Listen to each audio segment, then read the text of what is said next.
There's a thing called the wall of text. And the wall of text is a thing that is witnessed when somebody is very passionately responding to a thing. So you might come across a wall of text either in response to something you did or wrote or said, or you're kind of on the sidelines. You might see something like this. And it's maybe for that person and that type of person, if there is a type of person, it isn't noticed. It isn't a problem. But I suspect that it's in the same kind of vein that some people will be distracted and perhaps it's not quite the right word for some people, perhaps even angered for if they see somebody making spelling mistakes, they'll make certain assumptions about that person. And the problem is it's not wholly incorrect to think something like that person isn't paying attention to their words. And that's why it's not spelled correctly. That's why the grammar is off. That's why the presentation is off. The thinking isn't quite shaped. And it's not necessarily the case that a person who doesn't write well hasn't thought about it a lot. And it isn't necessarily the case that that person is inarticulate in other ways. And it isn't necessarily the case that that person is stupid. Because that's how it is seen by a certain sort of, let's call it a reader, that not necessarily the person where that's being, it's not necessarily the victim of that type of writing that will perceive this, but other kind of passersby will see a kind of inarticulate, a bunch of text with terrible spelling and no punctuation, and they'll judge. So maybe there are people who are not like that. I'm one of the people that has struggled with not judging people who, it's not writing poorly. It's scatterbrained. So there's one thing having typos and stuff like that. And some of them are quite reasonable. Some of them are phonetic. Some of them are common. Some of them I've made, so I should have some empathy with others having trouble. Maybe they're at where I was and they will improve, and I should just wait. Some people feel the need to correct, and it's because of the way the world is right now, because it's not actually global, but because there is more and more exposure to people of wildly varying everything, from language to where they're at in that language to what tools they use to write with. So some people will use a spell checker. It's built into a lot of web browsers. Certainly all of the common ones have that now. Back in my day, we didn't have that, but back in my day, we didn't have tabbed web browsers. And it might be the case that people explain things in different ways from different cultures, or who knows, right? We just have more exposure to different kinds of people. And at any rate, I was talking about the wall of text. And that's the important thing. And the wall of text looks like it took a lot of work because there are a lot of words. And yet it feels like it required no thought because it's poorly structured, maybe has bad spelling, and it's all one lumped together thing, as though somebody did the kind of written equivalent of taking one big breath and just rambling for several sentences worth of stuff before taking a small little huff of breath and just doing it all over again. And there are cases where the reason I'm even thinking about this problem is I've done it. I've done it before. And I can't quite remember the state of mind I was in when I had done that. But I was a passionate writer doing documentation, doing all kinds of writing. And when at some point when I notice that kind of thing, maybe you see something that bothers you in somebody else, and then hopefully you will have some introspection. You'll look at what you're like, what you've done, and go, oh well, I was like that. Oh, oops, and stop doing it. And I've argued in a previous video that that's not actually good enough. You have to not just stop contributing to that you can say negativity, that thing you don't like now. It's not you stop that bad habit, but you have to somehow prevent that bad habit from happening from other sources, or undo the damage that's been done, something like that. So but for the wall of text, at least start. You can't go back in time. At least you can talk about it or help people or have some understanding and do more than just wait. And we're starting to develop a bit of a culture that will point to that kind of stuff out. And it usually goes something like, you didn't have punctuation, so I'm having trouble understanding you. There are no line breaks, so I'm having trouble reading it. And some of it's honest. It's the reader that has the problem. It's not necessarily that the writer, although it is the writer that's just bad, but sometimes you can pull the focus on yourself because you legitimately can't fully understand or appreciate what's being written. It just comes across as just too much all at once. And sometimes, maybe this is the case in other languages, but you mess up punctuation in English and we legitimately can't understand what you're saying because it could mean multiple things. Just like one comma helps a lot. The phrase is comma saves lives, and the example is, let's eat, Grandma. And the thing about the wall of text is it reflects so poorly on what's being written and the writer that when a reader is forced to not exactly curate, but there's a circumstance where a reader has so much to read that, and because it's an option for them to, without any, it's not exactly that they have no judgment when they are not being judged when they do it, but nobody can know. Like, they make a decision in the dark, basically, where if a reader has just too much to read and they're able to select, they're going to select against walls of text. And it's too hard to deal with. Don't care, next. And because of that essentially knee-jerk reaction, any hope of conveying something that might well have been interesting, any hope's lost. So it could be legitimate effort, but not necessarily any significant at all. Any significant effort at all could have been just wasted. So it bothers me that there are people that put out these walls of text who may not even realize that they're shouting at nothing. They're shouting at clouds. That the person that they're maybe honestly trying to convey something to just won't, based on the presentation of it.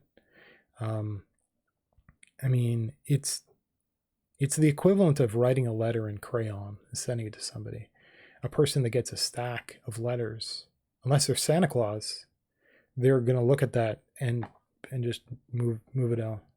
This is employers will talk about this when they're looking at, a resume, but a lot of places call it curriculum vitae. And I learned that in the Netherlands, in Dutch, they'll just call it a CV. And the Latin root isn't necessarily remembered. And jobs being jobs, you can imagine that the best job that is the most, let's say, widely accessible, those exist, and the employer will get a whole lot of applications, a whole lot of applications.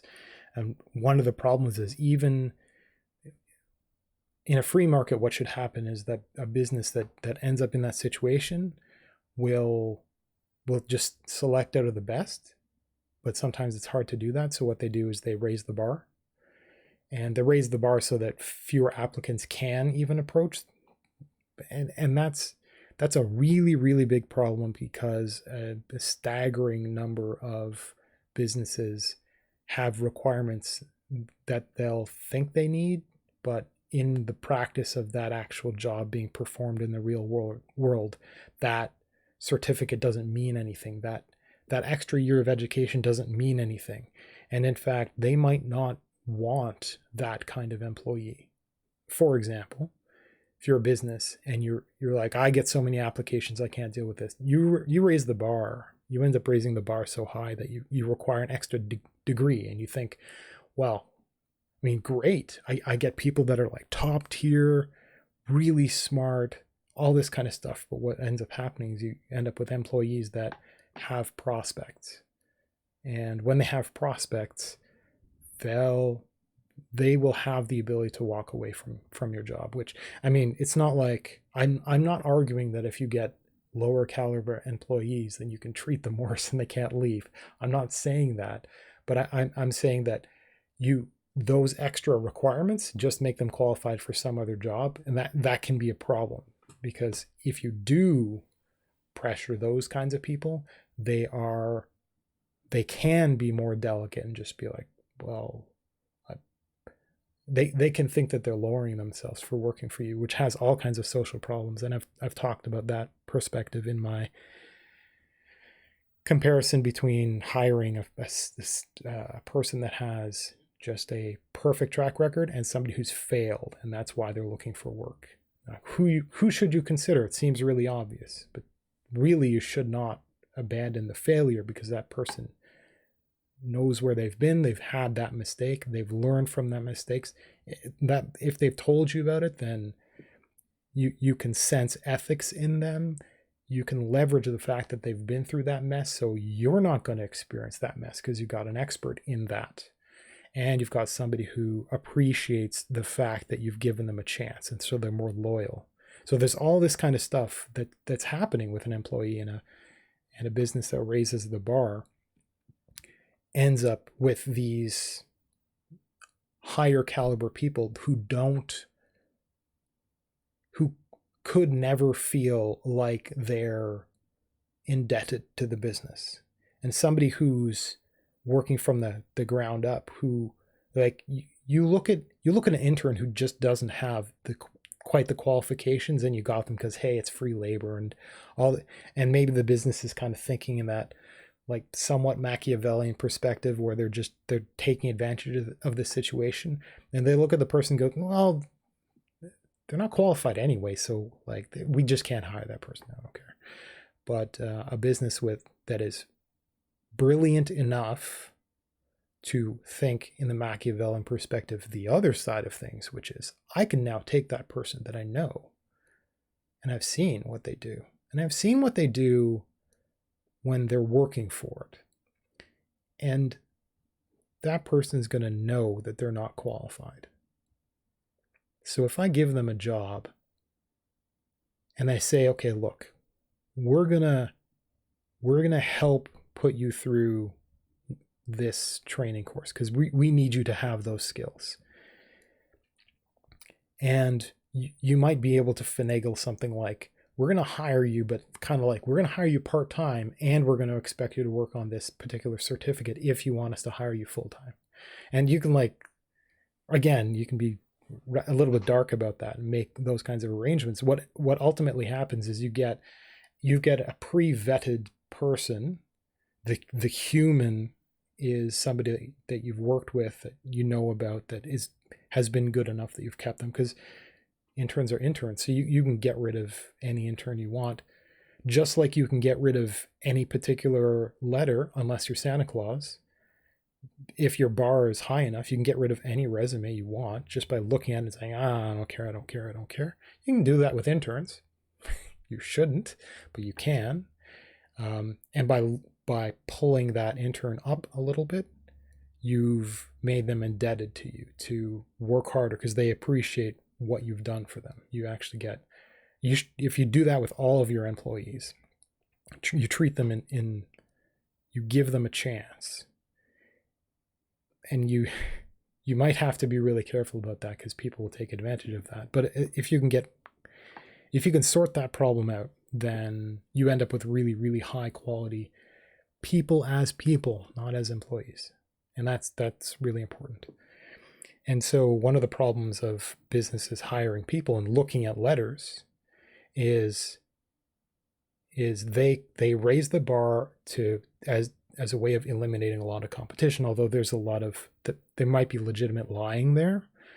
There might be people that, like, even the people that are legitimately qualified might be trying to compete on levels that you don't necessarily care about. Like, oh, I worked in a soup kitchen for this much time, and I was my scout leader, and these things which might mean something at some level, but they might also just be playing off of your ignorance of what that hobby is and playing certain things up, or misrepresenting or lying or whatever the heck. But you're also getting an employee that's a little high and mighty in that sense, but you're also getting somebody who's got different concerns. Like, you might think, okay, well, that person's gone through an extra year or something of university, and you're hiring that person, but you don't need that. Well, you're hiring somebody who's been through an additional year of hell, like, who's a little bit more wounded, who's a little bit more jaded, who's a little bit more in debt. You're getting baggage. And you get somebody that's a year younger. You get somebody who's a little bit, has a bit of a different perspective. A little bit less debt means a person's going to be a little less worried about a lot of stuff. So there's all these things involved with dealing with resumes, and it's a really big problem. And it's something similar if a person you can imagine somebody who's highly popular, like, fire off an email to somebody who's got 600,000 subscribers and see what you can get. Like, do you expect anything? Can you even expect the person to read it, let alone it have any impact, let alone them respond, let alone open a dialogue or anything? Like, I've done this, and I've had responses. And one of the things is there's a pair of guys, Eric Raymond and Rick Moen made an article called How to Ask Questions the Smart Way. And I highly recommend it. Even if you type in the phrase, you pick your search engine and inform Google that you want it to record that you've searched for how to ask questions the smart way.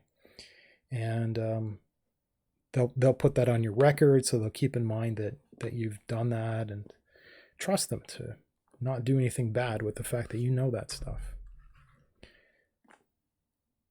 And go read that article. And it talks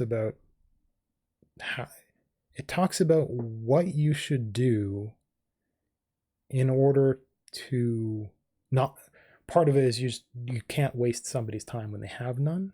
So in a lot of endeavors, you have something called the elevator pitch, where if the perfect person is standing next to you in an elevator, and the only amount of time, and it's sincere time, one perspective says you have them trapped, but imagine that you've got somebody's attention, but they don't have any time. Yeah, you can imagine somebody famous walking past, and reporters are all like, that's the only time they'll ever have. What do you think about this drama? What about this? Your upcoming album, this has this rumor. Do you have anything to say about this? And reporters kind of have to scramble over one another. Maybe that's their arena, but on an elevator, you might have 2 minutes. That's usually the thought. You have 2 minutes to describe your book to that publisher. Something like, how do you do that? How do you describe yourself to a potential employer? What's your, like, I've got more than 25 years doing documentation. I've been the major force behind multiple Linux distributions. I've been the main documentation endeavor for major wikis. I owned one of the top 10 largest wikis on earth. Like, I broke Google. I was one of the people that forced them to change the way search algorithms are done on the internet. And just, right? What have you done? Why are you any good at all compared to the next person? And do you waste that time saying, well, I'm better than that person? Or do you just talk about yourself? What parts actually matter? But when you're talking to somebody, and again, that paper is about asking questions. Well, first thing, you don't want to waste that person's time. And you want to let them know that you don't want to. So subject line is very, very precisely crafted. It says it doesn't have help with nothing attached. It doesn't have, I can't turn my computer on. It's more than that. It's as much as possible, as concise as possible. It's like, I'll give you a real example. The Linux distribution Dev 1, right? And it's Debian without systemd, because fuck systemd. And I can't boot it. I will not use it because I can't get networking working on one particular motherboard. So right? And so let's imagine that I want to solve that problem. Like, I want to use it. Well, this isn't even the subject line yet. I would have to go and do some work. I would have to, what part of networking? Well, and I would investigate a little bit more. And are you getting an error message in your logs? Is something not installed correctly? Is your motherboard supported? What's the chipset for the networking on it? Is this a known problem that's got a bug report somewhere? Is this, and just go down the chain. Like, okay, well, what do you know? Now, what have you done to try to solve your problem yourself? Again, you want to waste as little time as possible, because you don't want to have some expert like look at you with your question and go, well, I don't even know what model of motherboard you're talking about. I don't know what driver and so for me to shape a subject line would be something like the name of the chipset not supported by, drivers for chipset, or network drivers for chipset not supported in, and the distribution version number or something like that. And then I would very concisely say what I want, what I've done to try to solve it myself, the questions I don't know how to answer, and includes shaping things like, I don't know how to ask about this. I don't know how to make search terms. And you don't necessarily want to ask things like, well, has anybody else experienced this? It would be like, well, I tried it with this thing and it worked. And I don't know why it works there and not here. And I investigated these things. Are you guys built against this? Or something old, and that's why there's a missing driver? Is there a philosophical reason this is missing? Maybe. Maybe I don't want to fix this problem at all, unless it's really easy. Maybe what I should do is just wait, and then you'll build against something newer that's going to have the drivers. So and so asking, in my particular case, I decided I just don't want to deal with it anymore. I don't care. In that case, I'm not even going to deal with Linux on that computer. I'm in fact that computer ended up having a Windows 10 install, and I put VirtualBox on, and I virtualized a Linux distribution. Also, I'm not impressed by Windows subsystems for Linux, although version 2 seems kind of amusing. Because reasons, why bother? I don't care anymore. Extra moving parts that I don't want. At any rate, right? So there's just like there's a way of submitting something written to ask a question. You can imagine that you're writing something for somebody who has a lot of stuff to read.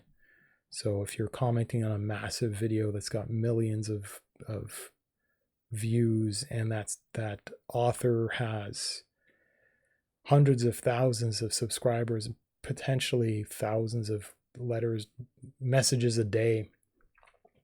I did that, and I was commenting on one guy, and he had, at the time, I think he had 300,000 subscribers, and I posted a note on a video that was 6 years old, and I got a response, and I did that several times, and I got responses, and I was polite and concise, and so the way this comes back to the wall of text is when that reader can be selective, and when that reader can be selective in the dark. Like, there's nobody who can tell when they make these decisions, and they would probably, anybody who notices that wouldn't judge them negatively at all.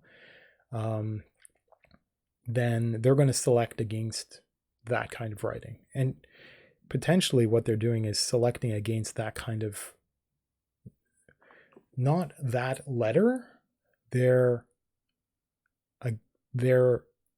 walling themselves off from that kind of writer, from that kind of person, from that kind of perspective.